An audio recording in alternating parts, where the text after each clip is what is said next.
ఏమవుటో ఏంటో అవుతుందప్పా. ఇక్కడంతో డ్రీమ్ లో ఉందప్పా. నిన్ను అడిగినట్టు చెప్పమంది. నేను ఎక్కడ అడిగాను? చిన్న కటింగ్ ఇచ్చానులే. ఇంక నేను ఉంటా. Bye. Excuse me. You are very genius. ఇక్కడ బొకే ఇచ్చారు, ఇక్కడే ఉండి అక్కడి నుంచి ఫోన్లో మాట్లాడారు. నేను చెడిపోయానో లేదో, మన ఇద్దరి మధ్య ఛాలెంజ్ ఏమైందో తెలుసుకోవడం కోసం ఈ వేషం కట్టారా మావయ్య గారు? Wish you all the best.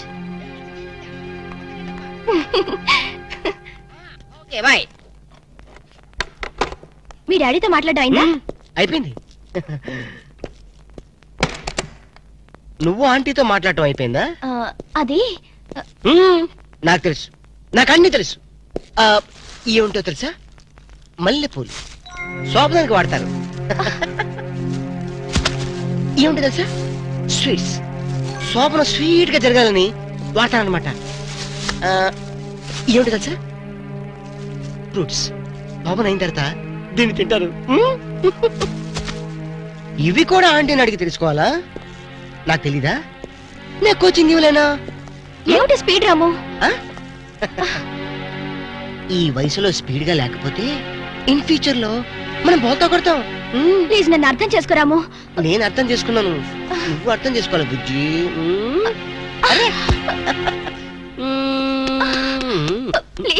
Please రాము. అయితే మనం హనీమూన్ కి ఎందుకు వచ్చినట్టు? అదే చాలా ప్లీజ్ అర్థం చేసుకున్నాను, నువ్వు అర్థం చేసుకోవాలి. ప్లీజ్ రాము.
సాక్షి, అగ్ని సాక్షి.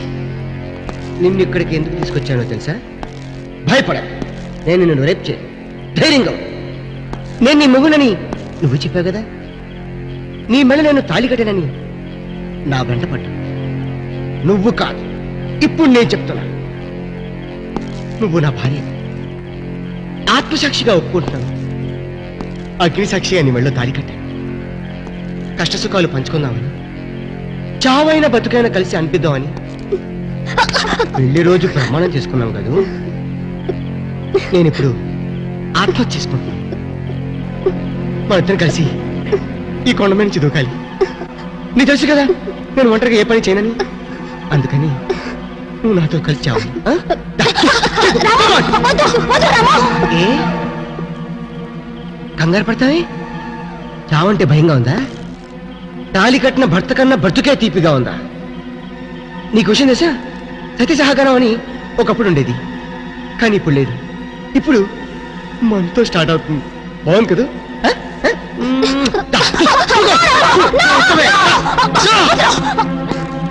చెప్పు, ఎందుకు వచ్చావు?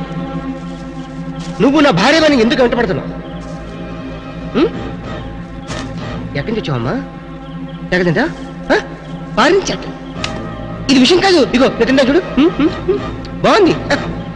చెప్పు, ఇప్పుడు నువ్వు నిజం చెప్పకపోతే నిన్ను కొండ మీద నుంచి తోసేసి చంపేస్తా. నేను చెప్తాను. ఆమె నా స్నేహితురాలు. చెడిపోయి రమ్మన్నాడు మీ నాన్న. చెడిపోకుండానే మన ప్రేమ నిలబెట్టుకోవాలనుకున్నాను నేను. అంటే ఏంటి నువ్వు చెప్పేది? మీ డాడీతో నేను చేసిన ఛాలెంజ్.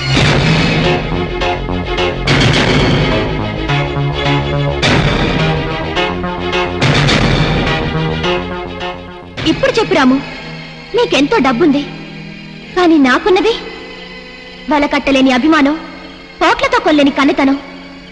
నాకు నీ ప్రేమెంత ముఖ్యమో నా శీలం కూడా అంతే ముఖ్యం. అదే ప్రేమతో పవిత్రమైన శరీరాన్ని నీ కానుగా ఇవ్వాలనుకున్నాను. అది నా తప్ప? శబాష్, 100% నీ తప్పి ఏమీ లేదు. నువ్వు మాత్రం పవిత్రంగా ప్రేమించావు, కానీ నా ప్రేమను మాత్రం నమ్మలేదు. నీ శీలాన్ని కాపాడుకోవడానికి ది గ్రేట్ అగ్ని సాక్షి నీ స్నేహితురాలను తెచ్చుకున్నావు. అది కాదు. ఏం చెప్పదు. ఎస్, ఇప్పుడు నేను చెప్తాను.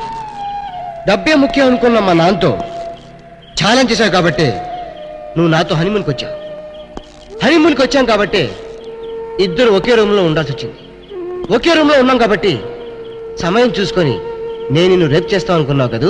రాము రియల్లీ లవ్. నోర్మోయ్, నువ్వు ఎంతగా ప్రేమించావు ఎదుటివాడు కూడా అంతగా ప్రేమించాడు అనుకోవాలి. నువ్వు అంత నీచంగా చూసిన తర్వాత నీతో జీవితం గడపడం అనేది జరగని పని. అలాగని నువ్వు లేకుండా నేను బతకలేను. అందుకని చావాలనుకుంటున్నాను.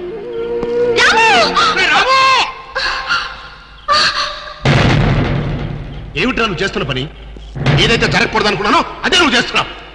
కాడదాని కోసం నువ్వు చచ్చిపోతావా? అంటే నువ్వు చచ్చిపోతే నేను పిచ్చివాడిని రోడ్డు మీద కదా. ఆగు, అది నీ చేదు అనుభవం. ఆ చేదు అనుభవంతోనే తల్లి లేని నిన్ను తల్లి తండ్రి నేనే ప్రాణప్రదంగా పెంచుకున్నాను. ఇప్పుడు నేను ఎందుకు చావనిస్తాను? అంటే మీ మీ స్వార్థాల కోసం నా మనసుతో ఆడుకుంటారా? కొడుకు పట్ల స్వార్థం లేని తండ్రి ఎవడున్నాడు రా? నీకు తల్లి లాంటి ఇల్లాలను తీసుకురావాలనుకోవటం నా స్వార్థమా? ఏ తల్లిదండ్రులైనా పెళ్లి చేసి హనీమూన్ పంపిస్తారు, కానీ నా తండ్రి పెళ్లికి ముందే హనీమూన్కి పంపించాడంటే చాలా గొప్పగా ఊహించి పంపించావేమో అనుకున్నాను. కానీ నీ నీచ బుద్ధి తెలిసిన తర్వాత నీ కొడుకు కాదు కదా, కనీసం నేను నీడ కూడా నా మీద పడకూడదు అనుకుంటున్నాను. నేను నీ అప్ప ఎవడో ప్రేమ కోసం ఊరేసుకుని చచ్చిపోతే వాడి తండ్రి పిచ్చివాడని అనుభవం. ఆ ఊరేసుకుని చచ్చిపోయిన వాడు అసమర్థుడు. కొడుకు మీద ఎంతగానో ప్రేమ ఉండబట్టే ఆ తండ్రి పిచ్చివాడయ్యాడు. అది అలాంటి వాడు జరగాల్సిన శాస్తి కాదు, నీలాంటి తండ్రి జరగాల్సిన శాస్తి. నీ శిక్ష ఏంటో తెలుసా? తండ్రి కళ్ళ ముందే కన్న కొడుకు ఆత్మహత్య చేసుకోవటం. అది ఇప్పుడు జరుగుతుంది. ఆగు, ప్రేమించి పెళ్లి చేసుకోవాలని ఎన్నో కలలు కన్నావు, కానీ ప్రేమిస్తే చచ్చిపోతాదని నువ్వు కలగన్నావు. చూసావప్ప, నీ కళ నిజం అవుతుంది. నీ కళ నిజం అవుతుంది. బాబు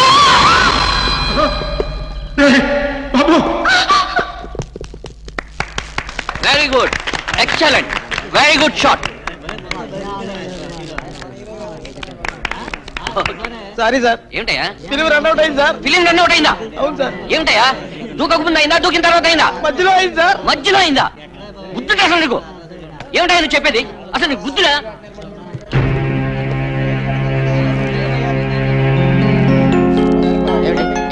మళ్ళీ దూకుతాడా? అక్కడ పిలవండియా.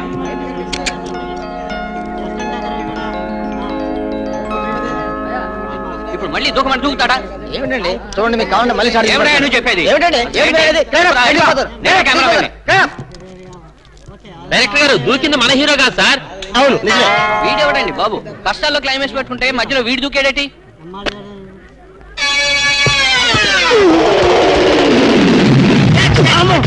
ఏంటి అప్పుడెప్పుడో దూకాడు కదా, ఇప్పుడు వచ్చి పడ్డాడేంటి? ఇంత స్లో మోషనా? మరేంత స్లో మోషనా?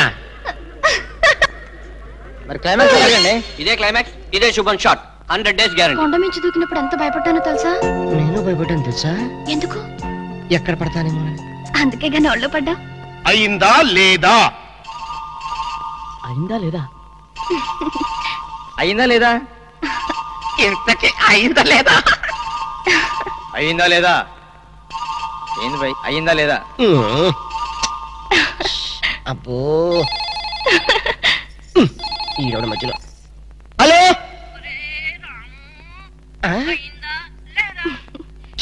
ఓసే మనీషా, నిన్నటి వరకు పెళ్ళి అయిందా లేదా అయ్యిందా లేదా అని చెప్పావు. ఇప్పుడు పెళ్ళి అయిన తర్వాత నీ గోలంటే ఏమండి? ఈ ముసలాడికి మీరే చెప్పండి, నాకు అయ్యిందా లేదా పెళ్ళి. సీక్రెట్ మ్యాటర్ కదా, ప్లీజ్ ఏంటండి? ఏంటి ప్లీజ్ వెళ్ళిరండి. టాటా బిర్లా రండి. వచ్చేసా.